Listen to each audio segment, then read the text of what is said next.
দর্শক দেখছেন এটি নিউজ, প্রণব সাহা অপু আপনাদেরকে স্বাগত জানাচ্ছি। আজকে নিউজ আওয়ার এক্সট্রা আমরা মোটামুটি সাজিয়েছি। মাননীয় প্রধানমন্ত্রী আজকে জাতিসংঘ এবং অন্যান্য বিদেশ সফর শেষে তিনি সংবাদ সম্মেলন করেছেন। প্রায় 2 ঘন্টা 18 মিনিট নানা প্রশ্নের উত্তর দিয়েছেন।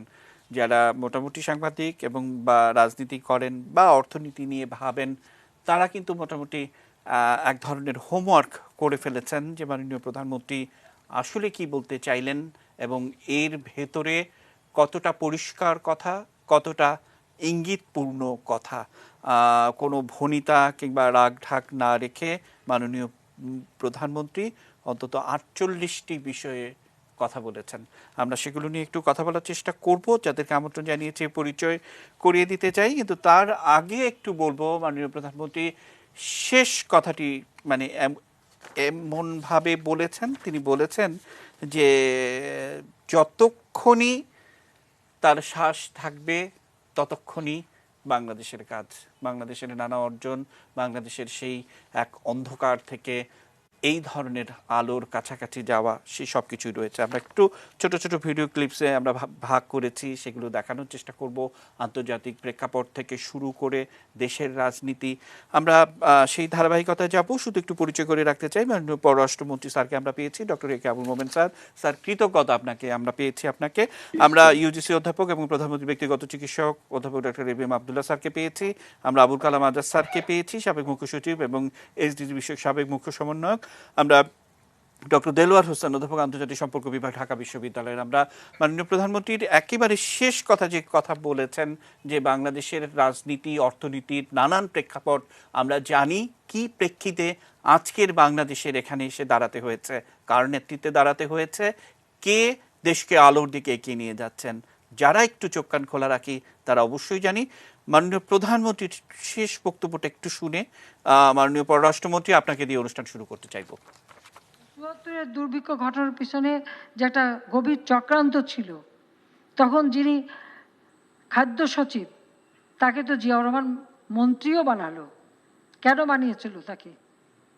একবার তদন্ত একটু চিন্তা করেন, গবেষণা করে দেখেন যে তখন আর ওই দুর্ভিক্ষটা কোন জায়গাটায় ছিল। ওই জায়গায় তো সারা জীবন মঙ্গাই হয়, পরবর্তীতে প্রতি বছর মঙ্গা হতো। ওই গাইবান্ধা, কুড়িগ্রাম, রংপুর, নীলফামারী, এই সমস্ত জায়গাগুলিতে সবসময় মঙ্গা তো লেগেই ছিল, কিন্তু সেটাকে এত বড় করে দেখানো হলো। বঙ্গবন্ধু তো অস্বীকার করেননি, যত মানুষ মারা গেছে তিনি পার্লামেন্টে স্বীকার করেছেন। পৃথিবীতে কোন নেতা আছে স্বীকার করে? তিনি মানুষকে ভালোবাসতেন, এই মানুষের মৃত্যু তাকে কষ্ট দিয়েছে, তিনি নিজে পার্লামেন্টে দাঁড়িয়েছেন যে এদের জীবন আমি রক্ষা করতে পারিনি, খাদ্যের জাহাজ ফেরত নিয়ে চলে গেছে। তো এই যে চক্রান্তটা, তারপর বদনাম, কার বিরুদ্ধে না বদনাম করে যাচ্ছে, প্রত্যেকের বিরুদ্ধে বদনাম। কামালের মতো একটা ছেলে, তার নামে যা তা তাকে গুলি করে মারার চেষ্টা করা হলো। যখন যে বেঁচে গেল তখন তাকে ব্যাংক ডাকাত বানানো হলো। আপনারা বলেন যে গভীর রাত্রে কখনো কেউ ব্যাংক ডাকাতি হয়েছে পৃথিবীর ইতিহাসে? কখনো কেউ করতে পারে? আর তাছাড়া একেবারে সেই এসে তো কাজে এই যে নানা ধরনের অপপ্রচার আমার মার নামে, বঙ্গবন্ধুর নামে, অপপ্রচার কী হবে আজকে সেটা ঠিক করা হয়েছে। তারপরে সেটাকে বাংলাদেশের বিভিন্ন জায়গায় ছড়ানো হয়েছে পরিকল্পিতভাবেই। সেগুলো কিন্তু বঙ্গবন্ধু তো সব, বঙ্গবন্ধু শেখ মুজিব তিনি তার দেশ নিয়ে ব্যস্ত ছিলেন। কে কী করলো ওদিকে না তাকে উনি দেশের কাজ করে গেছেন। ফারুক রশিদের বক্তব্য বিবিসিতে যে সে এত পপুলার ছিল যে তার বিরুদ্ধে এত কিছু করেও তাকে আনপপুলার করা যায়নি বলে শেষ পর্যন্ত খুনই করতে হলো। এটাই তো আমি জানি, আমার ভাগ্যেও কিন্তু তা থাকতে পারে, কারণ আমি কোনো দিকে তাকাচ্ছি না, আমি আমার দেশের উন্নয়নটা করে যাচ্ছি। মাননীয় পররাষ্ট্রমন্ত্রী আপনাকে দিয়ে শুরু করতে চাই। মাননীয় প্রধানমন্ত্রী পরিষ্কার ভাষায় বলেছেন ৭৫ যেভাবে অপপ্রচার গুজব রটিয়ে বাংলাদেশের যে অর্জনগুলোকে দূরে রাখার একটা চেষ্টা, সেটা এখনও যেমন দেখি তখনও ছিল। মাননীয় প্রধানমন্ত্রী আজকে পরিষ্কার বার্তা দিয়েছেন যে যত অপপ্রচারই হোক আর যা কিছুই ঘটুক না কেন, যতক্ষণ শ্বাস ততক্ষণই দেশের কাজ। মাননীয় পররাষ্ট্রমন্ত্রী, একেবারে রাজনীতির কথা শুনতে চাইবো আপনার কাছে। আপনি কি দেখেন এই বক্তব্যের মধ্যে?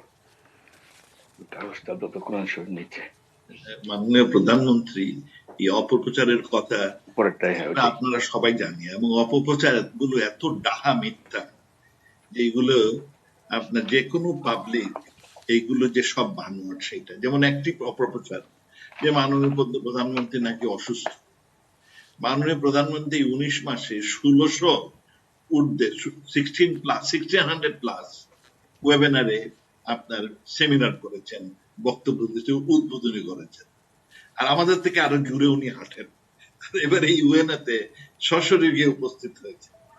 এবারে ইউএনএতে উপস্থিত হয়, আমাদের দেশের মান ইজ্জত যে কত উপরে উঠেছে অকল্পনীয়। আপনার আমি কয়েকটা দিক আপনার আকর্ষণ করতে চাই।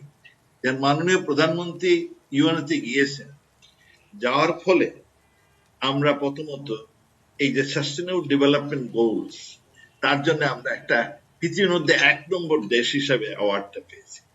মাননীয় প্রধানমন্ত্রী জাতির জন্য সেই আপনার অ্যাওয়ার্ডটা নিয়েছেন, জাতিকে এটা ডোনেট করেছেন।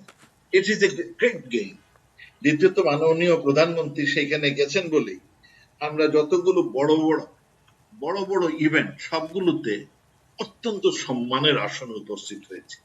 আমি এগুলো বলছি। তাছাড়া আরেকটি জিনিস বলি, যে মাননীয় প্রধানমন্ত্রী থাকাই আমরা সেখানে ইউএন এর ভিতরে একটি বেঞ্চ এবং গাছ লাগিয়েছি। বেঞ্চটা এমন জায়গাতে, সব জায়গা থেকে দেখা যায়, it's a very central location. পৃথিবীর কোন রাজনীতিবিদের, কোন রাষ্ট্রনায়ক এদের জন্য এই ধরনের বেঞ্চ ইউএন এর ভিতরে নেই। আমরা বাংলাদেশ আগে আমরা একটা ইউএন এর ভিতরে আমাদের একটা কি করেছিলাম, এই যে কি বলে যে বৈঠকখানা, আর এইবারে আমরা উদ্যানের মধ্যে, সুন্দর উদ্যানে একটা বেঞ্চ তৈরি করেছি। আর একটি কাজ হয়েছে মাননীয় প্রধানমন্ত্রী যাওয়ার ফলে, বড় বড় অনুষ্ঠান, যে কোভিড ফর এক্সাম্পল, সেই কোভিডটা প্রেসিডেন্ট বাইডেন আয়োজন করেছেন খুব সিলেক্টেড লোকজনকে। মাননীয় প্রধানমন্ত্রী সাথে যাওয়ার ফলে সেইখানে বাংলাদেশ একটা অত্যন্ত সুন্দর অবস্থানে পেয়েছে। উনি না গেলে আমাদের ডাকতো না। মাননীয় প্রধানমন্ত্রী সেখানে যাওয়ার ফলে ব্রিটিশ প্রাইম মিনিস্টার এবং সেক্রেটারি জেনারেল এই ক্লাইমেটের উপরে বড় একটি আয়োজন করেন খুব সিলেক্টেড লোকজনকে। উনি সেখানে গেছেন president of CBF and president of B20। আর আমাদের বক্তব্য যেটা আমরা COP26 এ চাই, সেটা এত জোরালো ভাবে বলেছেন যা ইনশাআল্লাহ, এবং এই ইস্যুটা আমরা এটাতে উইল বি দ্য উইনার। এইটা আমাদের অর্জন হবে এবং এইটা আমাদের ডেভেলপমেন্ট ইম্প্যাক্ট অসম্ভব বেশি। মাননীয় প্রধানমন্ত্রী সেখানে গিয়েছেন বলেই, আর উনি যে success story in the area of Covid, সেটা আমরা সবাইকে জানাতে পেরেছি। তারপরে মাননীয় প্রধানমন্ত্রী যাওয়ার ফলে নারীর যে ক্ষমতায়ন, women leader, president of the general assembly একটু বিশেষ আয়োজন করেন।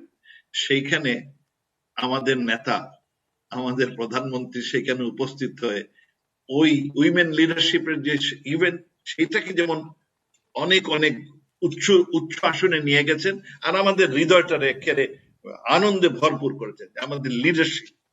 উনি গেছেন বলে এবছরে আমরা বাংলাদেশ এই বিভিন্ন ক্ষেত্রে, আর তাছাড়া উনি গেছেন বলেই আপনি জেনে খুশি হবেন, সবার ধারণা ছিল যে আফগানিস্তানের ইস্যু আসার ফলে রোহিঙ্গা বোধহয় সাইড ট্র্যাক হয়ে গেল।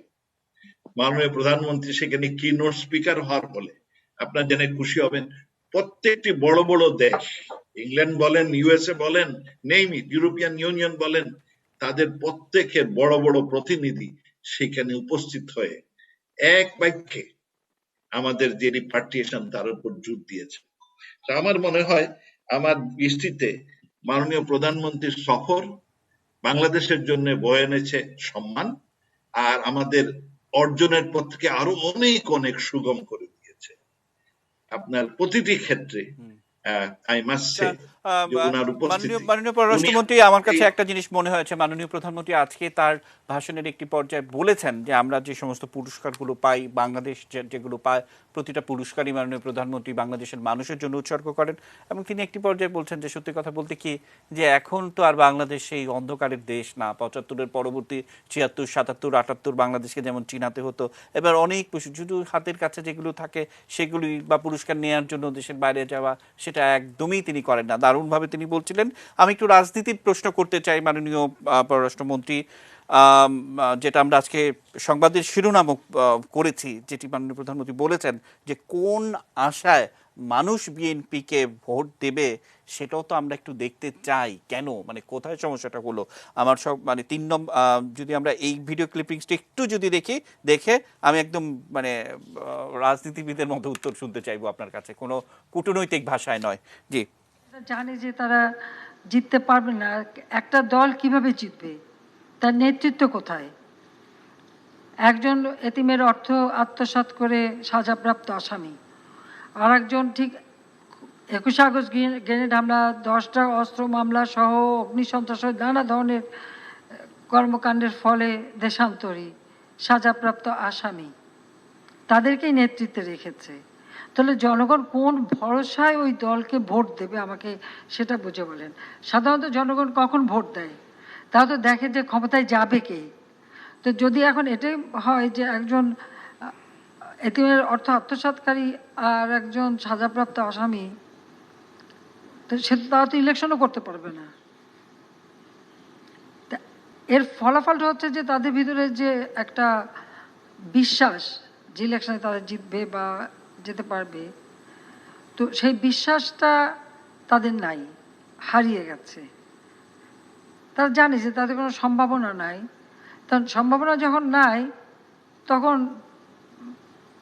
এটাকে যেভাবেই হোক এটা কন্ট্রোভার্সিয়াল করা, যেভাবেই হোক এটা মানুষের ভিতরে একটা দ্বিধা সৃষ্টি করা, যেভাবেই হোক মানুষের ক্ষতি করা, এটাই তো চেষ্টা।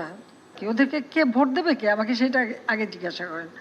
আমি এই সব সাংবাদিকদের জিজ্ঞেস করি যে আপনারা নিজেদের কাছে বিবেকের কাছে জিজ্ঞেস করেন যে কারা, কেন, কি কারণে, কোন সুখের স্বপ্নে, কোন আশার আলো দেখে ওদের বিএনপিকে বা অন্যদেরকে ভোট দেবে, সেটা আমাকে একটু বলেন, শুনি, একটু জেনে রাখি। মাননীয় পররাষ্ট্রমন্ত্রী, কোন আশার আলোয় আপনি কি উত্তর দিবেন? আমি তো মাননীয় প্রধানমন্ত্রী যে বক্তব্য দিয়েছেন, এত নিরেট সত্য কাহিনী, আমি ওনার সাথে একমত যে কোন আশায় জনগণ বিএনপি কে ভোট দিবে। তারা এই গত কয়েক বছরে কোনো ইস্যু নিয়ে আসতে পারে, আর তারা তো একটা মৃত প্রতিষ্ঠান হিসাবে প্রতিষ্ঠিত হয়ে গেছে। তাদের জনগণের জন্য তারা কিছুই বলে না। তাদের একমাত্র দাবি হচ্ছে যে একজন আসামি যিনি একটি করাপশন কেসে কনভিক্টেড, তার মুক্তি। এছাড়া তাদের কোনো ইস্যুই তো নাই। আর তাদের তাদের যদি ভোট দেওয়ার মানুষের যদি কিছু মানুষের উপকার করতো, এই কোভিড গেল, তারা তো বাড়িতে ঘুমিয়েছিল। আমাদের যা কিসের আওয়ামী লীগ, ছাত্রলীগ, যুবলীগ, শ্রমিক লীগ, তারা মাঠে ময়দানে সাহায্য করেছে, ওরা তো বাড়িতে ঘুমিয়েছিল।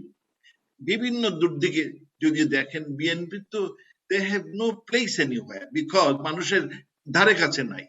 তারা তো শুধু আপনার টেলিভিশনে এসে বক্তব্য দিতে পারে, আর কিছু তো তাদের মানুষের সেবায় তারা নাই। আর দ্বিতীয়ত যেটা, মানুষ তাকেই ভোট দিবে যারা তাদের মানুষের মঙ্গলে কাজ করে। আওয়ামী লীগ প্রত্যেক গোষ্ঠী, ব্যবসায়ীরা খুশি, এই কঠিন সময়ে তাদের আমরা প্রণোদনা দিয়েছি, ব্যবসা তাদের সুন্দরভাবে করতেছে। কৃষকরা বেশ খুশি, কারণ তাদের তাদের জমিতে তারা যা ফলায় তা আমরা পয়সা দিয়ে কিনছি এবং দে আর হ্যাপি। আপনার ছাত্রছাত্রী, তাদের গ্যারান্টি, এই সময় আমরা ডিজিটালে তাদের সাহায্য করেছি শিক্ষার ক্ষেত্রে। আপনার সরকারি কর্মচারী তো খুশি, তাদের আমরা অনেক রকমের সুযোগ সুবিধা বাড়িয়ে দিয়েছি। জনগণ খুশি, কারণ তাদের আয় বেড়েছে। প্রত্যেক এই গ্রামের যারা দরিদ্র লোক, কত ধরনের সোশ্যাল সিকিউরিটি প্রোগ্রাম দেওয়া হয়েছে, প্রত্যেকের হাতে টাকা আছে। মাননীয় প্রধানমন্ত্রী প্রায় আপনার 58 লক্ষ ফ্যামিলিকে আপনার দিয়েছে, কয়েক বিভিন্ন রকমের সাহায্য করেছে। আপনার কোথায় আমাদের সোশ্যাল প্রোটেকশন প্রোগ্রাম ছিল, 100 শুরু করেছিলেন 7,000 কোটি, এই বছরে 1,23,000 কোটি। কল্পনা করতে পারেন? এখন গ্রামগঞ্জের সব লোকের হাতে কিছু টাকা আছে, তারা আর আগের মতো মঙ্গায় না খেয়ে মরে না।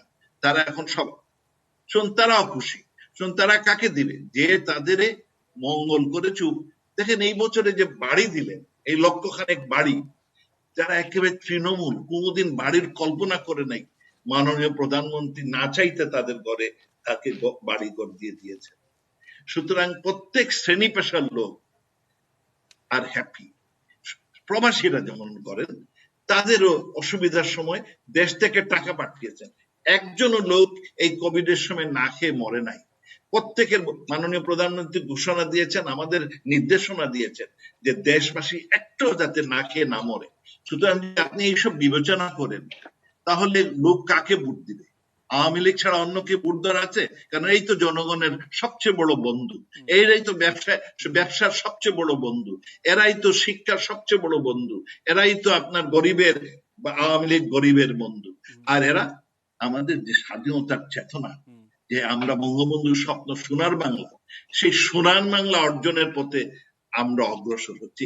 দেখেন, স্বল্প আয়ের দেশ থেকে আমরা এখন মধ্য আয়ের ডেভেলপিং কান্ট্রি, এটা কি কোনোদিন চিন্তা করেছে? আমরা এখন খাদ্যে স্বয়ংসম্পূর্ণ। সুতরাং আর অন্যদিকে বিএনপি সর্বক্ষেত্রে তো ফেলিওর। এই ফেলিওরকে কে ভোট দিবে?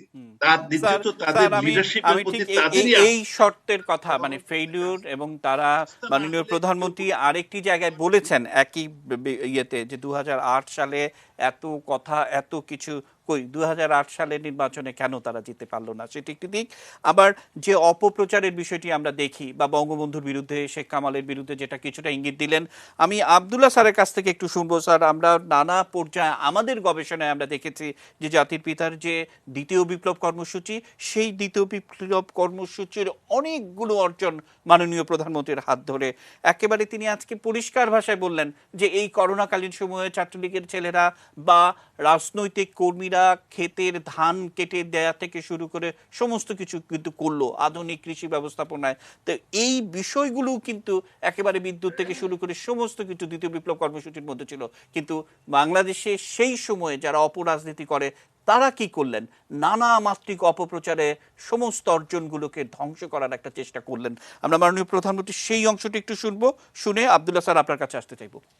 দ্বিতীয় বিপ্লবের যে কর্মসূচিটা জাতির পিতা দিয়েছিলেন, কেন দিয়েছিলেন আপনারা জানেন। যে একটা স্বাধীন দেশ, আপনারাই বলেন, এখানে অনেকেই আছেন, আমি জানি, আর অনেকে বেঁচেও নাই। স্বাধীনতা অর্জন করতে কত বছর সময় লেগেছে? 24টা বছর যুদ্ধ করে বিজয় অর্জন করেছি। জাতির পিতা ফিরে এসেছেন আমাদের মাঝে, এটা সব থেকে বড় পাওয়া আমাদের। কারণ তিনি আসার ফলে বাংলাদেশ পৃথিবীর প্রায় 150-র মতো দেশের স্বীকৃতি পেল, আন্তর্জাতিক সংস্থাগুলি আমাদের সদস্য পদ দিল, এবং সেই সাথে একটা যুদ্ধ বিধ্বস্ত দেশ তিনি গড়ে তুলছিলেন। যে দেশটা একটা প্রদেশ ছিল, যে দেশটা শোষিত বঞ্চিত ছিল, যে দেশের বলতে গেলে 90% মানুষই দরিদ্র সীমার নিচে ছিল, একটা ধ্বংস স্তূপের উপরে দাঁড়িয়ে তিনি যে কাজগুলি করে গেলেন, এবং এমন অনেকগুলি আন্তর্জাতিক পদক্ষেপ তিনি নিলেন, কিন্তু এই যে কাজগুলি করলেন, এত উন্নতি করলেন।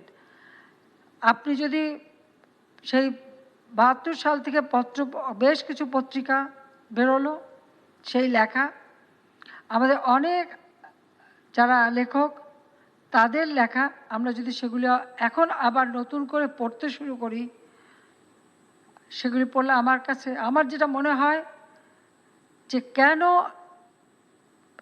তাকে এতটুকু সময় দেওয়া হলো না। মনে হয় যেন 1 ঘন্টা সময়ও দেওয়া হয়নি। সাথে সাথে শুরু হয়ে গেল মানে সমালোচনা আর বদনাম, আর এটা হলো না, ওটা হলো না, ওটা হলো না। তাহলে আমার কাছে এই প্রশ্নটা জাগে যে কেন? এরা কারা? এরা কি সেই মানে পাকিস্তানি একটা প্রদেশ থাকুক, সারা জীবন পাকিস্তানের পদলেহন করে চলতে হবে বাঙালিকে? সেই চিন্তার মানুষ কিনা, সেই চিন্তাই তাদের মাথায় ছিল কিনা? এবং 72 সাল থেকে 75 সাল পর্যন্ত অনেক পত্রিকা, অনেক আর্টিকেল, অনেক কিছু যদি কেউ গবেষণা করেন তখন, আর আজকের বাংলাদেশের কথা চিন্তা করেন, নিশ্চয় আপনাদের মনে এটা আসবে। কেউ যদি ওটা লিখে থাকেন তারও মনে হয়তো এই অনুশোচনা হবে যে কত বড় অন্যায়, কত বড় ভুল করা হয়েছিল, যে একটা যুদ্ধবিধ্বস্ত দেশ গড়ে তুলতে কত সময় লাগতে পারে। কিন্তু ওই অল্প সময়ের মধ্যে আপনি দেখেন আন্তর্জাতিক আইনগুলি পর্যন্ত, সেই মেরিটাইম বাউন্ডারি আইন, আমাদের যে ল্যান্ড বাউন্ডারি সমঝোতা চুক্তি করা সেই আইন করে দেওয়ার থেকে শুরু করে, এবং এই যে আজকে আমরা যে আইনটা করতে যাচ্ছি তার ভিত্তিটাই তিনি করে দিয়ে গেছেন, একটা সংবিধান দিয়ে গেছেন। এত অল্প সময়ের মধ্যে যে মানুষটা তার জীবনের সবটুকু ঢেলে দিল, সেই মানুষটাকেই গুলি করে মারল এদেশেরই মানুষ। আব্দুল্লাহ স্যার কি বলবেন? জি জি, ধন্যবাদ আপনাকে। আমি মাননীয় প্রধানমন্ত্রীর কথাগুলো বিকেলেও শুনছি, এখনো আরো খুব মনোযোগের সাথে শুনলাম। তা আমি শুরুতেই আমাকে আমন্ত্রণ জানানোর জন্য ধন্যবাদ জানাচ্ছি। আমার সব বিশিষ্ট বেশ অতিথি, আপনার সবাই নাম জেনে গেছেন, তাদের সঙ্গে থাকতে পেরে আমি অত্যন্ত আনন্দিত, খুশি হয়েছি। খুব গঠনমূলক আলোচনা সবাই করবেন। আমি মাননীয় প্রধানমন্ত্রী যে কথাগুলো বলছেন তার আগে আমি শুধু 1 মিনিট একটু সময় নেই। আমি কিন্তু উনি যে জাতিসংঘে গেলেন, ভাষণ দিলেন, আমি কিন্তু তার সফর সঙ্গে ছিলাম। যদিও ঠিক ভাষণের মুহূর্তে আমি ওই সময় ছিলাম না, ওটা বিভিন্ন কারণে, আপনি জানেন যে করোনার প্যান্ডেমিক, ওই দেশ শুধু ঝামেলা কড়াকড়ি আছে, সেই জন্য হয়তো আমার যাওয়া হয় না। পরে আমি কিন্তু গেছিও হয় না, আমি গেছি ওখানে বসছি। আমি শুধু একটা কথা বলি, মাননীয় পররাষ্ট্রমন্ত্রী মধ্যে কিন্তু অত্যন্ত সুন্দরভাবে উনি ওখানকার ইউএনএ তে মানে প্রধানমন্ত্রী কি বলছেন, বক্তব্য সব সুন্দরভাবে তুলে ধরছেন। আমিও পরে ওখানে গেছি, দেখছি, আমার তো অত্যন্ত ভালো লাগছে ওনার বক্তব্যতে। আমার একটা জিনিস মনে হয়েছে যে এটা আমাকে বলতেই হবে, যে ওনার বক্তব্য এত সুন্দর হয়েছে, এত প্রশংসিত হয়েছে, এত জোরালো ভাবে, কঠোর ভাবে, ভালোভাবে, যা যা বলা দরকার উনি কিন্তু কোনো কিছুই বাদ রাখেন নাই। এবং ওই সময় আমি গিয়ে, আমি পরে গেছি ওখানে গিয়ে, কারোর সঙ্গে আলাপও হয়েছে, এবং তারা কিন্তু সবাই মানে প্রধানমন্ত্রী একটা পঞ্চমুখ সবাই তার প্রশংসায়। এবং উনি অনেকবার কিন্তু তার সঙ্গে গেছেন। আমার মনে হয় যে আমার কয়েকটা বিদেশি লোকের সঙ্গে কথা, প্রত্যেকটা লোক কিন্তু আমাদের জননেত্রী শেখ হাসিনাকে চিনে। আমার একটা কথা মনে হলো যে উনি কিন্তু এখন আর শুধু জননেত্রী বা প্রধানমন্ত্রী বা আওয়ামী লীগের নেত্রী বা দেশরত্ন, এগুলো তো আছে, শুধু এটা না। আমার কাছে মনে হয় যে উনি কিন্তু এখন বিশ্ব নেত্রী, সারা পৃথিবীর কিন্তু উনি একজন বিশিষ্ট নেত্রী, আওয়ামী লীগ 1 নম্বর নেত্রী নিয়ে। এবং মানুষ এক বাক্যে তাকে চিনে, এবং অনেকগুলো নিচের লেভেলের লোককে আমি দেখছি জাতিসংঘে, শেখ হাসিনা বলতেই পাও, মানে সবাই চিনে তাকে ভালো করে। আমি মনে করি উনি এখন বিশ্ব একজন নেত্রী। এবং মানে পড়াশোনার কথা বলছেন যে ওখানে সুন্দর উন্মুক্ত স্থানে একটা উদ্যানে বঙ্গবন্ধু চেয়ার উনি ওইটা ওটা উদ্বোধন করছে, পিছনে কিন্তু একটা গাছও লাগাইছে। এবং আমি সেখানে গেছি, আমরা কয়েকজন মিলে ওখানে গেছি স্পেশাল পারমিশন নিয়ে। আমি ওখানে বসছি, ফটো উঠাইছি। আমার কিন্তু আনন্দে বলতে পারেন বা যাই বল, বা বাঙালি হিসেবে, বা আমি তো যেহেতু ওখানে গেছি, আমি দেখছি আমার বুকটা কিন্তু আনন্দে, গর্বে কিন্তু একদম ফুলে উঠছে। আমি অত্যন্ত আনন্দিত করি। আমি মনে করি প্রত্যেকটা বাঙালির গর্বিত হওয়া উচিত, কারণ এর মতো জায়গায় বঙ্গবন্ধু চেয়ার, সুন্দর এই যে সুন্দর কাজগুলো করছেন, এটাতে এমনি এমনি তো অর্জন, উনি তো পুরস্কার হয়নি, এটাও আপনার এদিকে এমনি এমনি তো অর্জন হয় নাই। এটা মানুষ, সারা পৃথিবীর মানুষ যখন তাকে দেখছে, তাকে এই সার্টিফিকেট দিয়েছে, তার একটা বিশাল অর্জন বলে আমি মনে করছি আর কি। যাই হোক, আমি আরেকটু দু একটা স্বস্তিদায়ক খবর দিয়ে আমি শুরু করি। সেটা হলো, আপনি জানেন যে করোনার বিরুদ্ধে ফাইট করে আমি আমেরিকাও দেখেছি, এখনো কিন্তু বেশ দৈনিক অনেক লোক মারা যাচ্ছে, অনেক লোক আক্রান্ত হচ্ছে। সেই হিসেবে আল্লাহর রহমতে আমি তো মনে করি আমাদের দেশের অবস্থা, কেউ মারা যায় এটা আমি চাই না, কিন্তু মৃত্যুর হার কম, সংক্রমণের হার কম, টোটাল আক্রমণের হার কম। আমাদের মনে হয় মানে জননেত্রী শেখ হাসিনার নেতৃত্বে এইটা কিন্তু আমরা সুন্দরভাবে নিয়ন্ত্রণ করতে পারছি বলে আমি মনে চাই। উনি তখন উনি যা করে উনি সবগুলো কিন্তু করতেন। এবং এখানে যে করোনাও নিয়ন্ত্রণে আসছে, ডেঙ্গু জ্বরও কিন্তু নিয়ন্ত্রণে চলে আসছে। এবং ভ্যাকসিনের খবর আপনারা জানেন, আমরা প্রচুর ভ্যাকসিন পেতে যাচ্ছি ইতিমধ্যে। তো এই যে 25 লক্ষ ডোজ তো আমেরিকা থেকে আসবে, এগুলো তো অত্যন্ত আমাদের অর্জন। এই স্বস্তিদায়ক খবরগুলো দিয়ে আমি শুরু করছি। যে কথাগুলো আপনি বলছেন, মানে প্রধানমন্ত্রী বঙ্গবন্ধু সম্বন্ধে অনেক সুন্দর কথা বলছেন। আমি বঙ্গবন্ধু এবং বঙ্গমাতা শেখ মুজিবুর মুজিব এবং জাতীয় 4 নেতা এবং যারা স্বাধীনতার সময় শহীদ হয়েছেন, তাদের সবার প্রতি গভীর শ্রদ্ধা জেনে আমি জাস্ট দু একটা পয়েন্ট বলতে চাচ্ছি। আসলে বঙ্গবন্ধু, আমি তখন তো আমি মেডিকেল কলেজের ছাত্র, আমি খুব কাছে থেকে দেখতে পাচ্ছি একটা ধ্বংসপ্রাপ্ত শব্দ দিক থেকে, সামাজিক, অর্থনৈতিক, প্রশাসনিক। এই যে তখন পুলিশ এরকম সংগঠিত হয় না, এই যে এখন যে বিজিবি বিডিআর, সেটাও সংগঠিত হয় নাই। সেনাবাহিনী তো বিশাল একটা অংশ ওই সময় পাকিস্তানে তো আটকাই ছিল। এই একটা ধ্বংসপ্রাপ্ত দেশের বঙ্গবন্ধু এই অবস্থা কিন্তু উনি হাল ধরেছিলেন, দেশটিকে আগিয়ে নেওয়ার চেষ্টা করছিলেন। এবং সর্বক্ষেত্রে আমাদের সব দিক দিয়ে উনি কিন্তু তার তার পরিকল্পনা বলেন, দিক নির্দেশনা বলেন, যা যা করার দরকার, আমাদের অর্থনৈতিক, সামাজিক, সাংস্কৃতিক, তারপর নিরাপত্তা, স্বাস্থ্য, এমন কোনো কাজ নাই যে উনি কিন্তু হাত দেন নাই, সব জায়গায় কিন্তু করছেন। এবং তাকে আর সময় দেওয়া নেই, মাত্র 3.5 বছর সময় দিয়েছেন, কিন্তু সবগুলো বাস্তবায়ন করে যেতে পারেন নাই। তো আমার মনে হচ্ছে জননেত্রী শেখ হাসিনা যার ধমনীতে বঙ্গবন্ধুরই কিন্তু রক্ত প্রবাহিত, বঙ্গমাতা শেখ মুজিবেরই কিন্তু রক্ত প্রবাহিত, এবং উনি তো বাপ মা সবার কাছ থেকেই তা তো উনি তা পেয়ে গেছেন। উনি এক এক করে যে এখন যে যত কার্যক্রম, যত সফলতা, যত কিছু দেন অবকাঠামোগত সর্বদিক দিয়ে যা যা উন্নতি হচ্ছে, এই পরিকল্পনা কিন্তু বঙ্গবন্ধুর তখনই ছিল।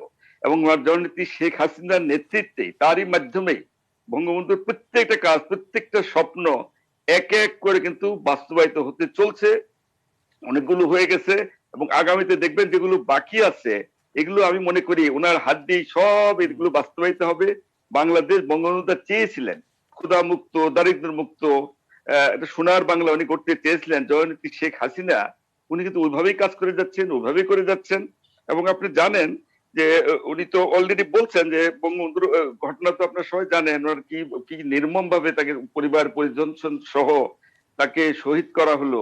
এবং উনি তো বলছেন তার ভাগ্য কি হতে পারে, উনি ভয়ও পান না, উনি কিন্তু একদম নির্ভীক, যা হয় হবে, আল্লাহ যা করে করবে, উনি কিন্তু নির্ভয়ে কাজকর্ম করে যাচ্ছেন। এবং ওনার একটা বক্তব্য, আমি কয়েকদিন আগে কোন একটা অনুষ্ঠানে উনি একটা বক্তব্য দিচ্ছিলেন, এই কথাটা আমি অবশ্যই বলতে চাচ্ছি। উনি একটা কথা বলছেন, আপনি হয়তো জানেন, আমি জাতির পিতা শেখ মুজিবের মেয়ে, আমি শাসক নই, বাংলাদেশের মানুষের সেবক, জনগণের সেবা এবং কল্যাণ করাকে আমি সব থেকে বড় কাজ বলে মনে করি। সেই ব্রত নিয়েই আমি কাজ করে যাচ্ছি এবং দেশকে উন্নত সমৃদ্ধ করার ক্ষেত্রে আপনাদের সব সময় সহযোগিতা কামনা করি। আমি সবসময় একটা কথা বলছি, আপনার দোয়া করবেন উনি যেন ভালো থাকেন, শরীরটা যেন ভালো থাকে, উনি যেন সুস্থ থাকেন, মানে আল্লাহর রহমতে ব্রেনটা যেন ভালো থাকেন। আমি মনে করি বঙ্গবন্ধুর অসমাপ্ত কাজ যেগুলো বাকি আছে অলরেডি হয়ে গেছে, বা এগুলো কিন্তু স্টেপ বাই স্টেপ উনি অবশ্যই করবেন। এবং সত্যিকার অর্থে বাংলাদেশ যে ক্ষুধামুক্ত, দারিদ্র্যমুক্ত সোনার বাংলা উনি অবশ্যই করবেন, এই বিশ্বাস আমি করি এবং এটা করে চলছেন। আপনি জানেন, আমি মনে করি আগামীতে উনি বাকি যেগুলো আছে এগুলো কিন্তু অবশ্যই এই কাজগুলো সমাপ্ত করেন বলে আমার মনে হচ্ছে। জি, অসংখ্য ধন্যবাদ।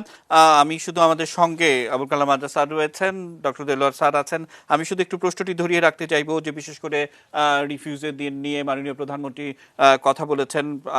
পররাষ্ট্রমন্ত্রী স্যারকেও শুধু একটু জানিয়ে রাখবো যে বিশেষ করে আফগানিস্তান ইস্যুতে ভয় পেলেই ভয়, এবং আমাদের নীতি নির্ধারণী বিষয়গুলো কি হবে, রিফিউজিরা কি চাইছে, আবার ঘর ভাঙলো, বাংলাদেশের মানুষই ঘর ভাঙলো, মানে আশ্রয়ন প্রকল্পের ঘর, এই বিষয়গুলো নিয়ে কিন্তু তিনি খোলামেলাই কথা বলেছেন। আর বিশেষজ্ঞরা বলছেন, অর্থাৎ মাননীয় প্রধানমন্ত্রীর বক্তব্যের পর অনেক অর্থনীতিবিদ এবং রাজনীতিবিদরা বলছেন এটার মধ্যে যথেষ্ট ইঙ্গিতপূর্ণ বিষয় রয়েছে, যদি কেউ বুঝতে পারে তাহলে পরিষ্কার, আর যদি না পারে তাহলে কিছুই করার নেই। অদ্ভুত একটা বিষয়, কারণ এটাও পরিষ্কার করা দরকার রয়েছে। একদম ছোট্ট একটা বিরতি নিয়ে ঘুরে আসতে চাই, বিরতির পর আবারও দেখা হবে। নিচে বিরতি, এটি নিউজের সঙ্গে থাকুন।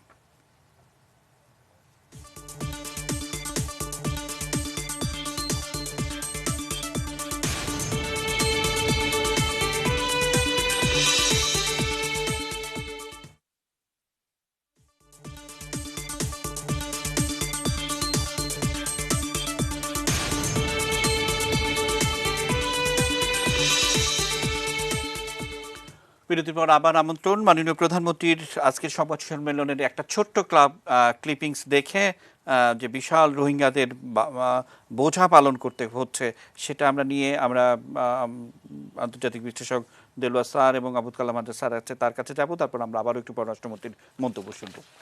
রিফিউজি থাকলে কিছু লোকের বোধহয় একটু লাভই হয়, সেটাকেই যতটা বেশি তারা দেখে ততটা হয়তো তাদের প্রত্যাবাসনের দিকে দেখে না। অনেক প্রস্তাব আমরা পাই যে রোহিঙ্গারা এখানে আছে তার জন্য এটা করা হোক, ওটা করা হোক, সাথে সাথে আমরা বলি যে ঠিক আছে এই কাজগুলো আপনারা করেন, মিয়ানমারে করেন, করে এদেরকে নিয়ে যান, আমার এখানে করার তো দরকার নেই, আমরা এখানে যেটুকু করার আমরা করি। যখন প্রথম রোহিঙ্গারা আসলো তখন প্রথম কয়েক মাস তো আমরা নিজেদের অর্থ দিয়ে চালালাম, তারপরে আস্তে আস্তে আন্তর্জাতিক সংস্থারা এসছে, তার আগে পর্যন্ত তাদের খাওয়ানো পড়ানো সব চিকিৎসা দেওয়া।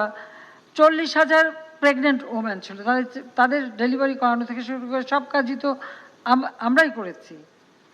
একটা দুটো করে দেশ আস্তে আস্তে এসছে বা সংস্থা এসছে।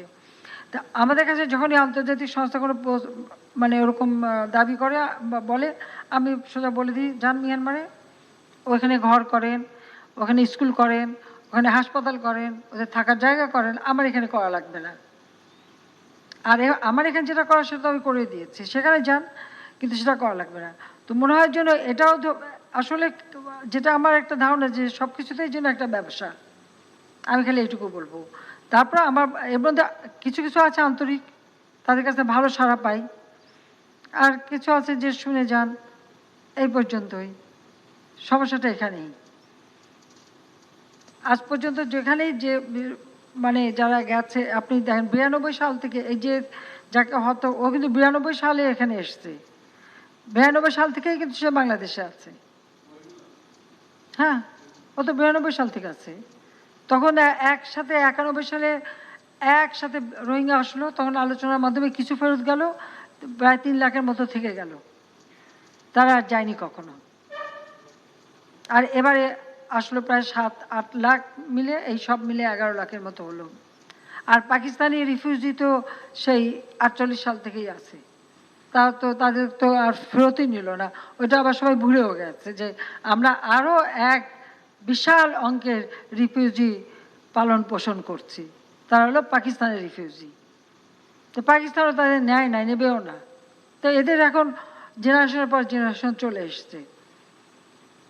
আর রোহিঙ্গাদের এদের কোনো মানে আগ্রহ আছে বলে মনে হয় না। তবে এখন যেহেতু একটা পরিবর্তন এসছে, এই একটা সময়, এই সময়টা ধরেই আমি আন্তর্জাতিক সংস্থাকে বলেছি যে আপনারা এই সময় কেন চাপ দেন না এবং এদেরকে ফেরত দেওয়ার ব্যবস্থা করেন না।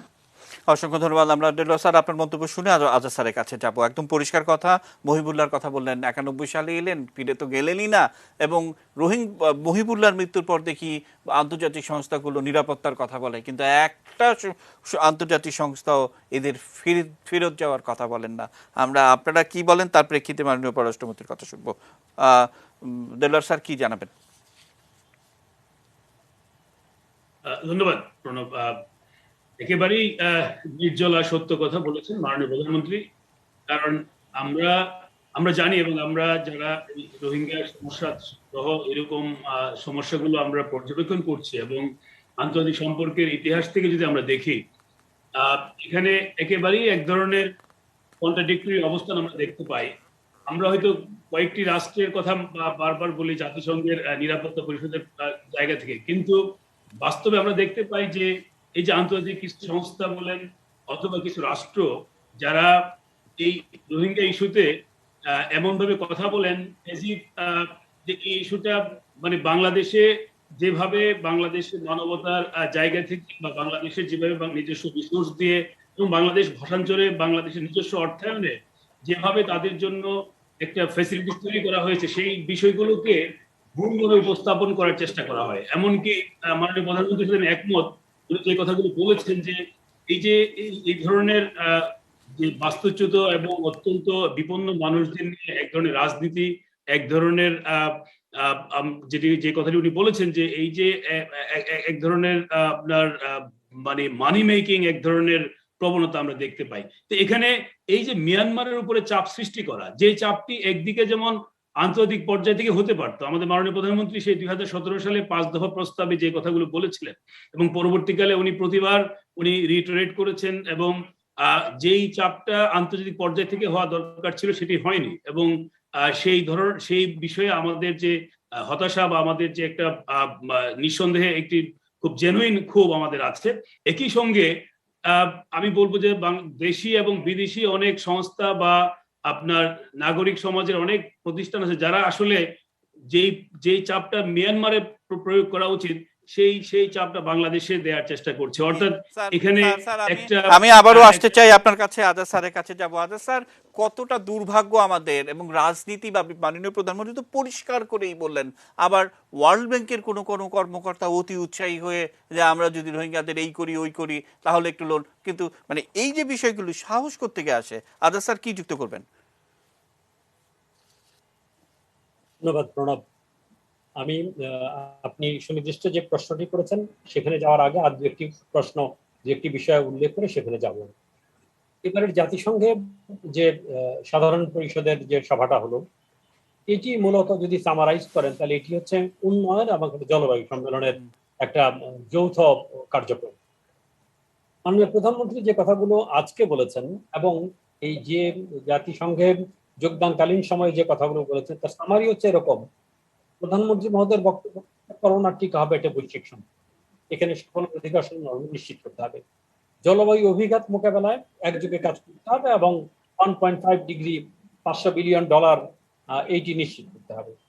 রোহিঙ্গা সমস্যার বিষয়ে তিনি বলেছেন এটার সমস্যার যেখানে উৎপত্তি সমাধান সেখানে গিয়ে করতে হবে, আমার দেশে না। এবং এই যে বাংলাদেশের 100টা ইকোনমিক জোন, হাইটেক পার্কের কথা তিনি বলেছেন এবং আমেরিকা সহ প্রবাসী বিনিয়োগকারীদেরকে বিনিয়োগের আহ্বান তিনি জানিয়েছেন। নারীর ক্ষমতায়নের কথা বলেছেন এবং দৃষ্টান্তমূলক অগ্রগতি হয়েছে, এই কথাগুলো আছে।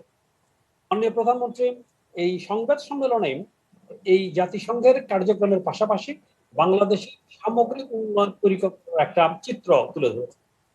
এই যে কৃষির যান্ত্রিকীকরণ, 70% ভর্তুকি দিয়ে কৃষির যান্ত্রিকীকরণ, 100% ঘরে বিদ্যুৎ দেওয়া, দারিদ্র্য বিমোচন, লক্ষাধিক লোকের জন্য নতুন করে ঘর তৈরি করে দেওয়া, এই কথাগুলো তিনি খুব স্পষ্ট করে বলেছেন। এই যে এমডিজি মাননীয় প্রধানমন্ত্রী একটা বড় পুরস্কার পেলেন, 1 নাম্বার মানে অগ্রগতিতে চ্যাম্পিয়ন, প্রথম অগ্রগতি বাংলাদেশ। এখানে আমরা এমডিজি থেকে এসডিজি তে আসছি, সেটা মাননীয় প্রধানমন্ত্রী যে whole of the society approach নিয়ে এসডিজি বাস্তবায়নের কাজকর্মের নির্দেশনা দিয়েছেন এবং লোকালাইজেশন অফ এসডিজি তিনি করেছেন, এর কারণে মাননীয় প্রধানমন্ত্রীর নির্দেশনায় এই এসডিজি। আপনি যদি জলবায়ুর কথা দেখেন, মাননীয় প্রধানমন্ত্রী হচ্ছেন ক্লাইমেট ভালনারেবল ফোরামের প্রেসিডেন্ট। 48টা দেশ নিয়ে ক্লাইমেট ভালনারেবল ফোরাম, আমরা ধারণা করি আগামী মাসে এটার সংখ্যা প্রায় 60 পাবে। এই COP26 আমাদের রোল কি হওয়া উচিত? সেখানে উন্নত দেশগুলো তারা যেভাবে কার্বন নিঃসরণ কমানোর কথা কমায়নি, গত বছরের 30 ডিসেম্বরের মধ্যে তারা ঘোষণা করার কথা ছিল, অধিকাংশই যে ঘোষণা করেছে এই ঘোষণা দিয়ে এই গ্লোবাল ওয়ার্মিং কমবে না, বরঞ্চ এটা 2.5 ডিগ্রি 3 ডিগ্রির কাছাকাছি চলে যাবে। কাজে এখানে জোরে সোরে যদি উদ্যোগ নেওয়া না হয় তাহলে পরে এই গ্লোব খুব বিপদের মধ্যে আছে। $500 বিলিয়ন 5 বছরে, এটা প্রতি বছর $100 বিলিয়ন দেওয়ার কথা। এখন মাননীয় প্রধানমন্ত্রী সুনির্দিষ্ট রূপরেখা চেয়েছে যে $500 বিলিয়ন 5 বছরে কে দিবা, কিভাবে দিবা এবং কোথায় ব্যয় হবে। IMF কে আহ্বান জানানো যে এটা মনিটর করো যাতে করে এই $500 বিলিয়ন যথাযথভাবে এই উন্নয়নশীল দেশগুলোর জন্য ব্যয় হয় এবং এখানে মিটিগেশনের জন্য সাধারণত অধিক ব্যয় হয়ে যায়। করেছেন অ্যাডাপ্টেশন এবং 50-50 টেকনিক্যাল অ্যাসিস্ট্যান্সের কথা তিনি বলেছেন এবং আমাদের যে ভালো প্র্যাকটিস গুলো আছে, গুড প্র্যাকটিস গুলো আছে, সেটা উন্নত দেশগুলোকে শেয়ার করা, আমাদের উন্নয়নশীল দেশগুলোকে শেয়ার করা। এখন আপনি যে কথাটি বলেছেন যে এই আপনার রোহিঙ্গা সমস্যার সমাধান প্রকৃত অর্থেই কিন্তু বাংলাদেশে না, রোহিঙ্গা সমস্যার সমাধান হচ্ছে মায়ানমারে এবং বিশ্ব ব্যাংক সহ যারা এখানে অথবা অন্য যে সমস্ত দাতা প্রতিষ্ঠান তারা এই এর সঙ্গে সম্পৃক্ত আছেন, তাদের যথাযথ ভূমিকা এই সমস্যার সমাধানে অনেকখানি অগ্রণী ভূমিকা পালন করবে বলে আমি মনে করি। মাননীয় প্রধানমন্ত্রী তেমনটা ইঙ্গিত দিয়েছেন। তার কারণ অনেকগুলো প্রতিষ্ঠান তারা এই সমস্যা টিকিয়ে রাখতে চায়, এই সমস্যার সমাধান তারা চায় না। এই বিষয়গুলোতে আমি বিশ্বাস করি মাননীয় পররাষ্ট্রমন্ত্রী আরো বেশি করে বলবেন। জি, আমরা মাননীয় পররাষ্ট্রমন্ত্রীর কাছে যাব। মাননীয় পররাষ্ট্রমন্ত্রী, মাননীয় প্রধানমন্ত্রী আজকে খুব মজা করে বলেছেন, বিশেষ করে এক সিনিয়র সাংবাদিকের প্রশ্নের জবাবে মাননীয় প্রধানমন্ত্রী বলেছেন, বিশেষ করে রোহিঙ্গা কিংবা আফগানিস্তানের এই জঙ্গি ইস্যু কিংবা তালেবানদের ক্ষমতা নিয়ে বাংলাদেশ উদ্যোগ নেবে কিনা। মাননীয় প্রধানমন্ত্রী দুষ্টুমি করে বলছিলেন অনেকটা যে আমরা আদার ব্যাপারে জাহাজের খবর নিয়ে লাভ কি, কিন্তু বাংলাদেশের পরিস্থিতি যে বাংলাদেশ কিন্তু এখন সেই আগের জায়গাটিতে নেই, এটিও একটি আমাদের অর্জনের কথাই আমরা বলবো। মাননীয় প্রধানমন্ত্রী সেই অংশটি দেখে পররাষ্ট্রমন্ত্রী স্যার আপনার কাছে আসবো। বললাম যে আদার ব্যাপারে জাহাজের খবর দিয়ে কি করবে বলেন। দেখুন, আমরা সবসময় শান্তি চাই, আমাদের পররাষ্ট্র নীতি অত্যন্ত স্পষ্ট, সকলের সাথে বন্ধুত্ব, কারোর সাথে বৈরিতা নয়, আমরা সেটাই মেনে চলি, সেটাই করি। কোথাও অশান্তি হলে সত্যি আমরা দুশ্চিন্তাগ্রস্ত হয়ে যাই। আমার ভয় হয় যে কখনো যে ঢেউটা আবার আমাদের দেশে না পড়ে, কারণ আমাদের দেশের অতীত ইতিহাস তো খুব ভালো না, সেখানেও তো নানাভাবে নানা ষড়যন্ত্র, নানা চক্রান্তের মধ্য দিয়ে আমরা না এই কয়েকটা বছর মাত্র 2008-এর পর থেকে আমরা একটু মানে দেশটাকে এগিয়ে নিয়ে যাচ্ছি। এর মধ্যেও তো বারবার আঘাত এসেছে, বারবার নানা রকমের ঘটনা ঘটানোর চেষ্টা করা হয়েছে, আমরা সবগুলি সামাল দিয়েছি। দিয়ে দিয়ে দিয়ে দিয়ে আমাদের একটাই লক্ষ্য ছিল আমার দেশের অর্থনৈতিক উন্নতিটা, মানুষের ভাগ্য পরিবর্তন করা। কিছুটা হলেও আমরা কিন্তু সফল হয়েছি সেখানে। মাননীয় পররাষ্ট্রমন্ত্রী স্যার। স্যার আনমিউট করে কথা বলতে হবে।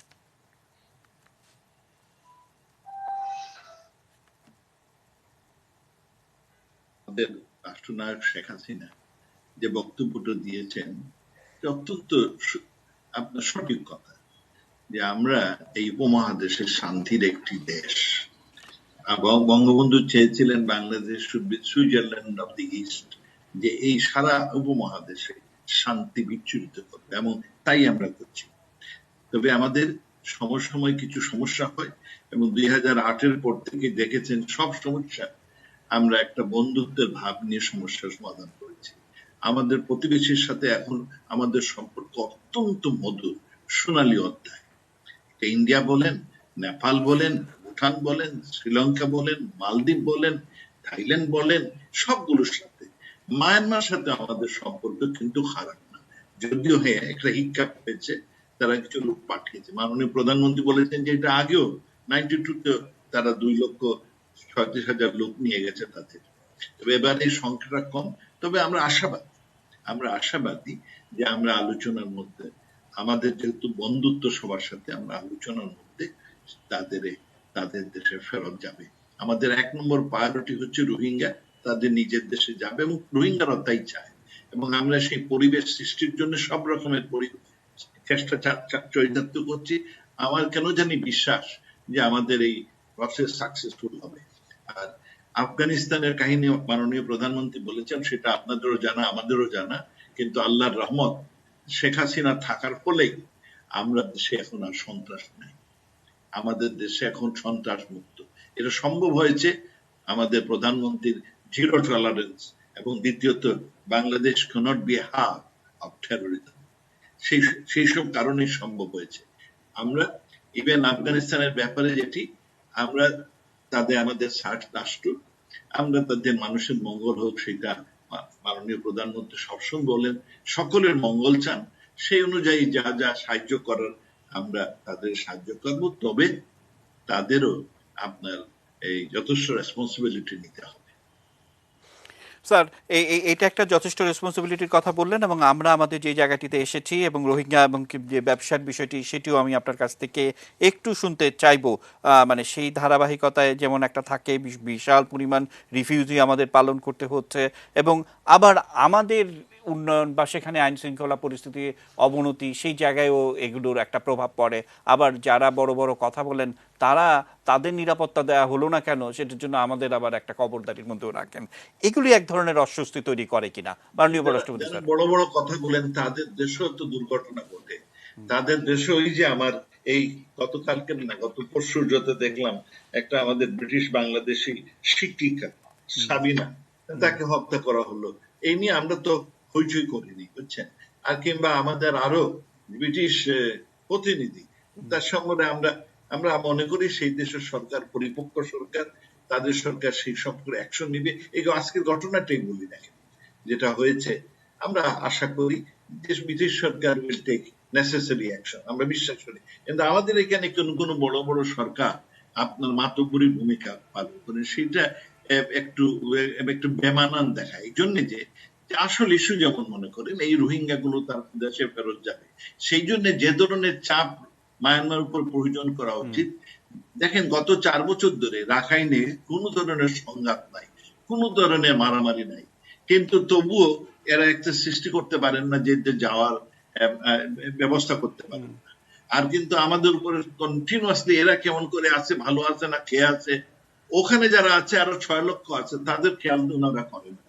এই যে বিভিন্ন প্রতিষ্ঠান, তাদের নজর হচ্ছে আমাদের এই দিকে, কিন্তু ওই দিকে নজর আমরা বারবার ওনাদের স্মরণ করে দিচ্ছি, ওইখানে নজর দেন, ওইখানে ওদের জন্য সাহায্য করেন। যারা আইডিপি ক্যাম্পে আছে তাদের বাড়িতে নিয়ে যান, তাহলে এই লোকগুলো তখন অভাব পাবে তাদের দেশে স্বেচ্ছায় চলে যেতে।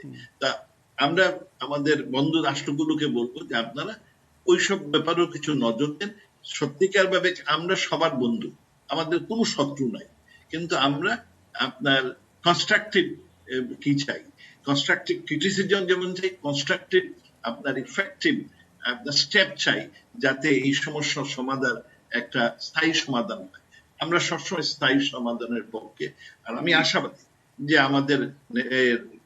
আমাদের যে আশীর্বাদ এই বঙ্গবন্ধুর কন্যা শেখ হাসিনার কারণে আমরা আমাদের দেখেন দুনিয়াতে এই মুহূর্তে, যেটা আগে আব্দুল্লাহ ভাই বলেছেন যে শেখ হাসিনা শুধু বাংলাদেশের শ্রেষ্ঠ রাষ্ট্রনায়ক, বিশ্বের এখন অন্যতম শ্রেষ্ঠ রাষ্ট্রনায়ক। এবং কেন হয়েছেন, ব্যক্তিগত আত্মত্যাগও যদি দেখেন, বিশ্বে কোনো এখন রাষ্ট্রনায়ক নাই, কোনো নেতা নাই, কোনো দেশের প্রেসিডেন্ট কিংবা প্রাইম মিনিস্টার নাই যাদের শেখ হাসিনার মতো স্যাক্রিফাইস আছে। বাপ হারিয়েছেন, ভাই হারিয়েছেন, কিসের ভাইয়ের বউ হারিয়েছেন, আজ 18 জন ফ্যামিলি মেম্বার, 21 বার তার উপর আক্রমণ হয়েছে। দুনিয়া কোথাও দেখছেন এই ধরনের নেতা? ব্যক্তি জীবন যদি দেখেন, সবকিছু হারিয়ে দেশের মঙ্গলের জন্য, সেই ক্ষেত্রে সাকসেসফুল, সেই ক্ষেত্রে অভাবনীয় সাফল্য।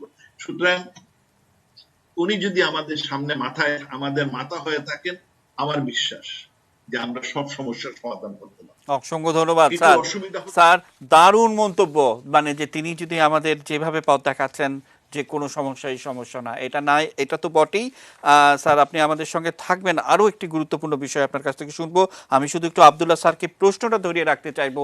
মাননীয় প্রধানমন্ত্রী সংবাদ সম্মেলনের এক জায়গায় বলছিলেন যে বিশেষ করে এই যে অসহায় দরিদ্র মানুষগুলোকে জাতির পিতা আশ্রয়ণ প্রকল্পের মাধ্যমে সেই সময়ে খামার প্রজেক্ট করে ঘর দিয়েছিলেন এবং সেই ধারাবাহিকতায় এখন পাচ্ছেন, কিন্তু কিছু কিছু মানুষ রাতের অন্ধকারে গিয়ে সেই জানলাগুলোকে ভাঙলো, জানলার ছবিও তিনি দেখিয়েছেন এবং পিলার ফেলে দিল, এবং গণমাধ্যম কিছু কিছু সেইগুলোকে ফলাও করে প্রচার করলো যে দুর্নীতি হয়েছে, ঠিক যেন 74-75 যে অর্থ বছরে যে অপপ্রচারগুলো তখন হতো, এরকম একটি বিষ। এদের নিয়েই তো আমাদের মানে নানাভাবে ভাবতে হয়, তাই না? সেই বিষয়গুলো একটু শুনবো আব্দুল্লাহ স্যার আপনার কাছ থেকে। মাননীয় প্রধানমন্ত্রী বক্তব্যের অংশটি একটু দেখাবো। আমরা একদম ছোট একটা বিরতি নিয়ে ঘুরে এসে আপনার বক্তব্য শুনবো। নিচে ছোট্ট বিরতি, এটি নিউজের সঙ্গে থাকুন।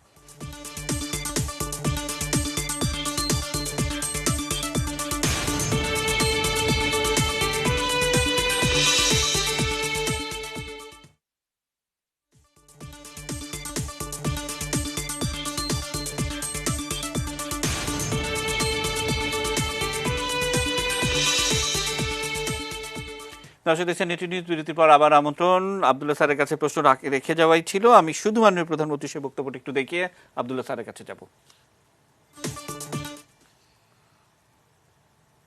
ঘর যখন একটা ভাঙা ঘরের ছবি আপনারা তুললেন, বড় করে দেখালেন, এটা নিয়ে অনেক আলোচনা হলো, টক শো হলো। আপনারা এই ঘরটা তাকে দেখেন তো, এর আগের ছবিটা এর আগেরটা দেখান। এটা কি মনে হয় যে এটা ম্যাটেরিয়ালের জন্য ভাঙা অথবা এমনি ভেঙে পড়েছে? কি মনে হয়? এটা কি মনে হয় না কেউ হাত দিয়ে ভেঙে ফেলেছে? দেখেন, এটা দেখেন, ভালো করে দেখেন। এই ছবিটা দেখে কি মনে হচ্ছে? কেউ ভেঙেছে এটা মনে হচ্ছে না? এরপরটা, এটা হচ্ছে সব থেকে দুর্ভাগ্যের বিষয় যে আমরা প্রায় 1.5 লক্ষ ঘর যখন দেওয়া হলো, তার মধ্যে হ্যাঁ, যখন খুব এই যে আপনি দেখেন ওখানে কাটা আরেকটা জানলা আপনি দেখতে পাচ্ছেন, এরকম আরো আছে।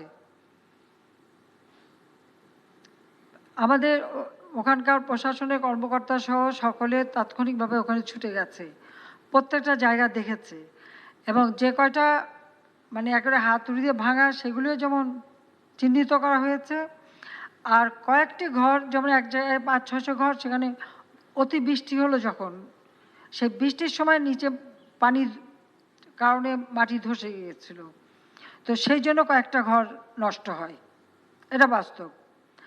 আর দুর্নীতির ক্ষেত্রে আমরা 9টা জায়গায় দুর্নীতি পাই, প্রত্যেকটা জায়গায় যথাযথ ব্যবস্থা নেওয়া হয়েছে। একটা মানুষ যার কোনো জায়গায় থাকার জায়গা ছিল না, যে রাস্তায় ফুটপাতে পড়ে থাকতো, মানুষের কোনো বারান্দায় থাকতো, লাঠিচড় খেত, গালি শুনত, সেই মানুষগুলো একটা ঘর পেল, তার জীবনের একটা ঠিকানা সে পাচ্ছে, 2 কাঠা জমি, একটা ঘর। এখন সেই ঘরটা তৈরি করে আমরা দিচ্ছি। আব্দুল্লাহ স্যার, এটা কিন্তু একটা কঠিন কথা যে সেই ঘরটা, সেই মানুষগুলো, এবং এখানেও যে রাতের অন্ধকারে ভেঙে ফেলা, গণমাধ্যমে সেই ছবি দুর্নীতি হয়েছে বলে প্রচার করা, মানে কত ধরনের ষড়যন্ত্র পেরিয়ে এভাবে এগিয়ে যেতে হয়। আব্দুল্লাহ স্যার কি যুক্ত করবেন? ধন্যবাদ আপনাকে। আসলে মানে পররাষ্ট্রমন্ত্রী অনেকগুলো কথা বললেন আমাদের নেত্রী সম্পর্কে। আমি এটা হয়তো আমার শেষ কথা ছিল, আমি আগেই বলে ফেলি।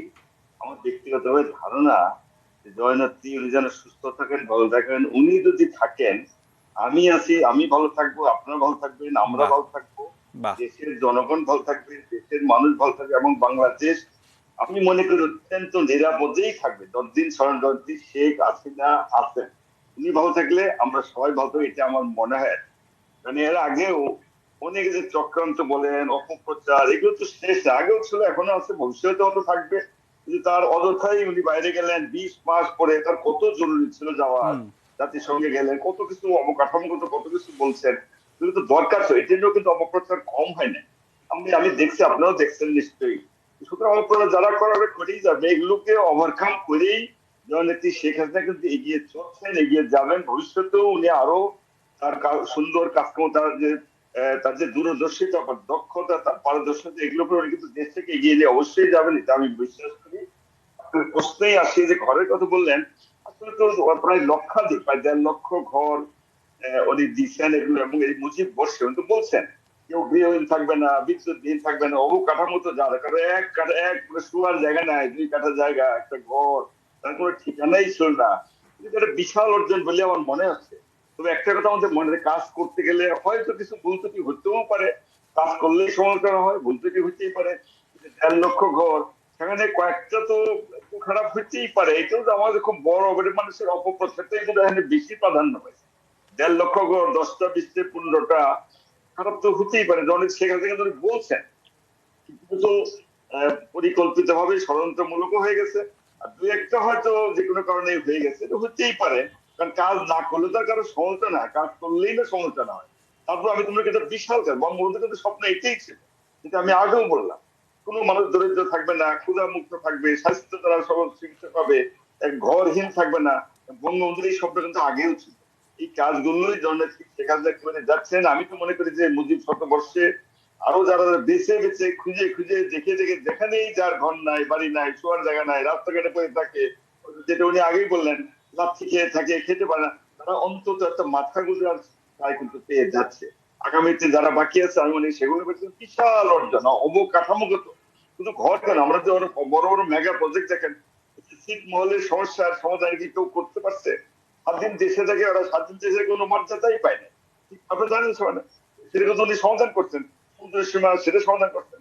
যে মেট্রো রেল বলেন, পদ্মা টানেল বলেন, বিদ্যুৎ বলেন, এই যে মাতার বাড়ি বলেন, তারপরে যে পারমাণবিক যে এখানে কোনটা বাদ, যে বড় বড় যত কাজ কিন্তু করে চলছেন, চলবেন, আগামী থেকে কিন্তু সব দেখবেন বাস্তবায়িত হবে, আরো বাস্তবায়িত হতো। শুধু করোনার প্যান্ডেমিকে, করোনার ধাক্কায় আমরা কিছুটা হয়তো টেম্পোরারি কিন্তু একটু পিছিয়ে পড়ছি। আমি মনে করি আগামীতে এগুলো সবগুলো বাস্তবায়িত হবে, এবং জননেত্রী শেখ হাসিনার নেতৃত্বেই হবে। যেহেতু উনার ধমনীতে আমি আগেই বলছি, বঙ্গবন্ধুর রক্ত তার মধ্যে আছে, বঙ্গবন্ধুর স্বপ্ন, প্রত্যেকটা স্বপ্ন এক এক করে উনি বাস্তবায়ন করে চলছেন, আগামীতে কিন্তু অবশ্যই বাস্তবায়িত হবে, এই বিশ্বাস আমরা করি। জি, অসংখ্য ধন্যবাদ স্যার, অসংখ্য ধন্যবাদ। দেলোয়ার স্যারের কাছে আসবো। স্যার কি যুক্ত করবেন, কি বলার আছে?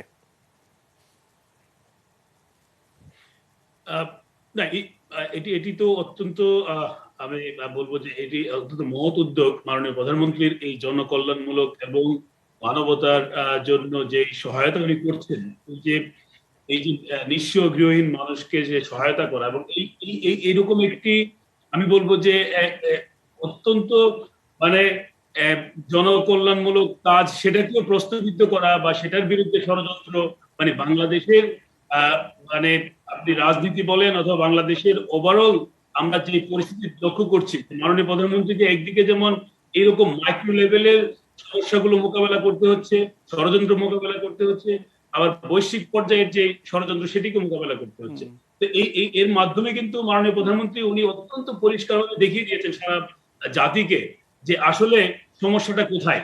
এই যে উনি একেবারে সচিত্র ভাবে দেখিয়েছেন যে এই ঘরের যে দরজা অথবা জানালার যেটি, সেখানে কিভাবে এটি আসলে এক ধরনের স্যাবোটাজ বা এক ধরনের কৃত্রিম ভাবে সেটিকে আঘাত করে সেটিকে একটি পুরো পুরো যে ইয়েটা যে যে পদক্ষেপটা, হ্যাঁ এটার যে মহৎ যে উদ্যোগটাকে প্রস্তুত করার চেষ্টা করেছে। তো আমি মনে করি যে এগুলো এগুলো ওভারকাম করেই কিন্তু মাননীয় প্রধানমন্ত্রী বাংলাদেশকে আজকে এই মধ্য আয়ের দেশ এবং বাংলাদেশকে একটি উন্নয়নশীল রাষ্ট্রে পরিণত করেছেন। এবং আজকে আমরা যখন দেখি যে মাননীয় প্রধানমন্ত্রী জাতিসংঘের যে অধিবেশনের যে বক্তব্য এবং যে কথাগুলো আমাদের মাননীয় পররাষ্ট্রমন্ত্রী অত্যন্ত পরিষ্কারভাবে উনি উনি বলেছেন, চমৎকারভাবে তুলে ধরেছেন। আমি মনে করি যে মাননীয় প্রধানমন্ত্রী যেভাবে হাঁটছেন জাতিসংঘ বলেন আর বাংলাদেশের ভেতরে বলেন, সেটি হচ্ছে যে বঙ্গবন্ধু জাতির পিতা 2021-এ যেভাবে উনি কাজ করতেন উনি সেভাবে কাজ করছেন। বাহ, আপনি দারুণ। দেখেন যে এবং এটা বঙ্গবন্ধু একটা অসাধারণ কথা যে একদম সেভাবেই তিনি কাজ করছেন। স্যার, আমি আসবো আপনার কাছে। আমি মাননীয় পররাষ্ট্রমন্ত্রীর কাছে শুধু জানতে চাইবো যে এই মুহূর্তে আমাদের চ্যালেঞ্জগুলো কি হবে, আপনার কাছ থেকে আমি শুনবো। তার আগে আমি আজাদ স্যার কাছ থেকে একটু জেনে নিতে চাইবো যে স্যার কোনো কিছু যুক্ত করার আছে কিনা। আজাদ স্যার। ধন্যবাদ। আজকে মাননীয় প্রধানমন্ত্রীর যে সংবাদ সম্মেলনটা, এটা দেখেন মাননীয় প্রধানমন্ত্রী নিজেকে কোন উচ্চতায় নিয়ে গেছে। সাংবাদিক বৃন্দ মাননীয় প্রধানমন্ত্রীকে বিষয় থেকে বিষয়ান্তরে নিয়ে গেছে। এটা ডিজিটাল বাংলাদেশ, এটা কৃষির যান্ত্রিকীকরণ, গৃহায়ন, সন্ত্রাস, জলবায়ু, রোহিঙ্গা, নারীর ক্ষমতায়ন, কোন বিষয় না। মাননীয় প্রধানমন্ত্রী মানে কোন একটা প্রশ্নের উত্তর দিতে দ্বিধা করেননি এবং মানে ক্রিটিক্যালি উত্তরগুলো দিয়েছেন। আপনি দেখেন কতটা প্রিপেয়ার্ড তিনি। মানে এই যে মানে কিভাবে সন্ত্রাসীরা এখানে ষড়যন্ত্র করে এই ঘর ভাঙার কথাবার্তা বলেছে, এগুলো ক্রিটিক্যালি তিনি দেখিয়েছেন। মানে এটা মাননীয় প্রধানমন্ত্রী নিজেকে অনেক উঁচুতে নিয়ে গেছেন। এটা হলো বিশ্ব নেতার একটা বড় পরিচয়। শেষ করবো এই বলে যে একটা হচ্ছে উন্নয়নের রোড মাননীয় প্রধানমন্ত্রী, আরেকটা হচ্ছে জলবায়ু অভিঘাত মোকাবেলায়ও তিনি অগ্রণী ভূমিকা পালন করছেন। মুসলিম ক্লাইমেট প্রসপেরিটি প্ল্যান তিনি ডিক্লেয়ার করেছেন, যেটি 2021 থেকে 2030 বাংলাদেশ এই জলবায়ু যেভাবে মোকাবেলা করছে সারা বিশ্বকে সেইভাবে জলবায়ু মোকাবেলা করার পথ দেখাচ্ছেন তিনি এই ক্লাইমেট প্রসপেরিটি প্ল্যান দিয়ে। ধন্যবাদ। অসংখ্য ধন্যবাদ মাননীয় পররাষ্ট্রমন্ত্রী। এই মুহূর্তের চ্যালেঞ্জগুলো কি হবে বা কি হচ্ছে, আমি যদি একদম ছোট একটা বিরতি নিয়ে ঘুরে আসি তাহলে একটু বেশি সময় আপনাকে দেয়া যাবে। আপনার অনুমতি নিয়ে একদম ছোট্ট এবং শেষ বিরতি নিয়ে আসি, তারপর আপনাকে দিয়ে শুরু করব।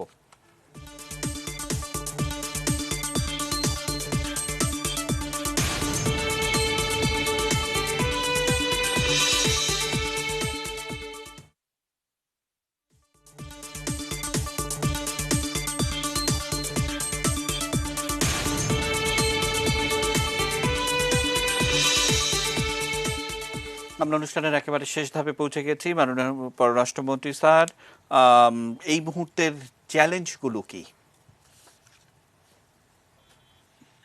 আপনাকে অসংখ্য ধন্যবাদ।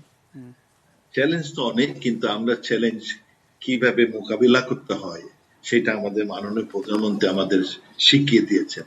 আমরা বিজয়ের জাতি, আমরা যেটাই হাতে নিই সেটাই আমরা জয়লাভ করি।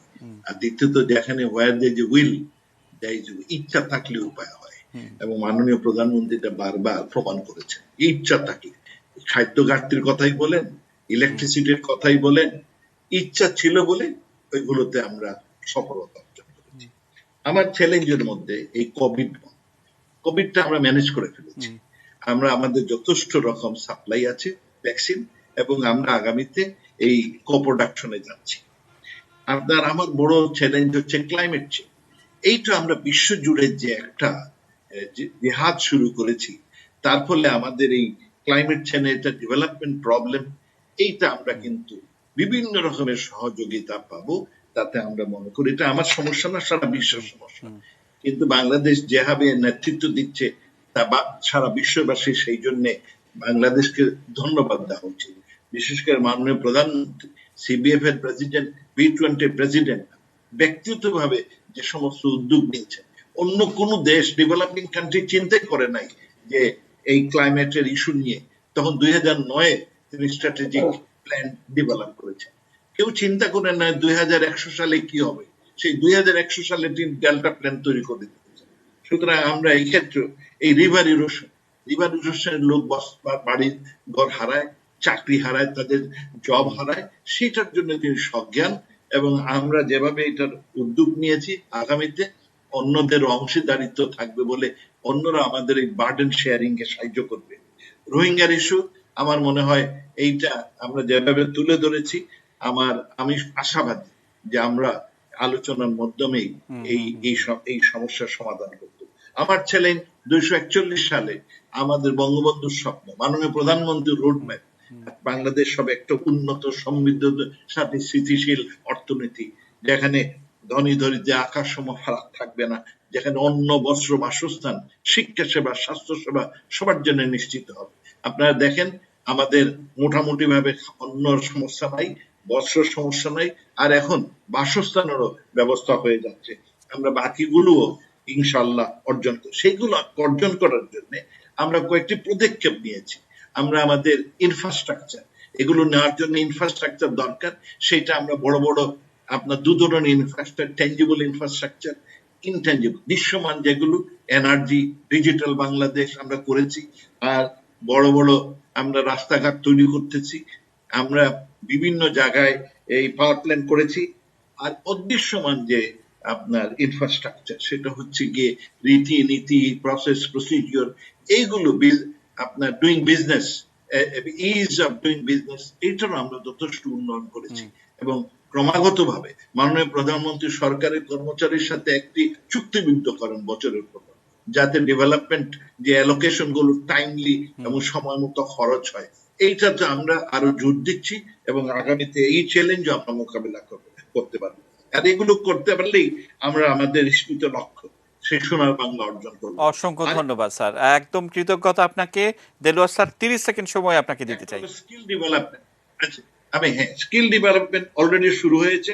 গেইনফুল এমপ্লয়মেন্ট, চাকরির ক্ষেত্র তৈরি হচ্ছে বিভিন্ন রকম, স্পেশালি 100টা ইকোনমিক জোন, 28টা হাইটেক পার্ক, এগুলোতে চাকরি হবে। গুণগত শিক্ষা, আমরা বাংলাদেশকে ম্যানুফ্যাকচারিং হাব করতে চাই। বিনিয়োগের জন্য যথেষ্ট আপনার কি করেছি, উদ্যোগ নেওয়া হয়েছে। আর মানুষের দরগুড়ায় আপনার সেবা পৌঁছে দেওয়ার জন্য যে ব্যবস্থা আমরা ডিজিটাইজেশনের মধ্যে করছি, রিভলভিং অ্যাডমিনিস্ট্রেশনের মাধ্যমে করছি, তাতে আমার বিশ্বাস এই সব চ্যালেঞ্জ বাংলাদেশ অবশ্যই এই বিজয় জাতি মোকাবিলা করবে। আর আমাদের নেতা থাকলে আমাদের কোনো ভয় নেই। অসংখ্য ধন্যবাদ স্যার, কৃতজ্ঞতা আপনার প্রতি স্যার। দেলোয়ার স্যার 30 সেকেন্ড সময় আপনাকে কি যুক্ত করবেন?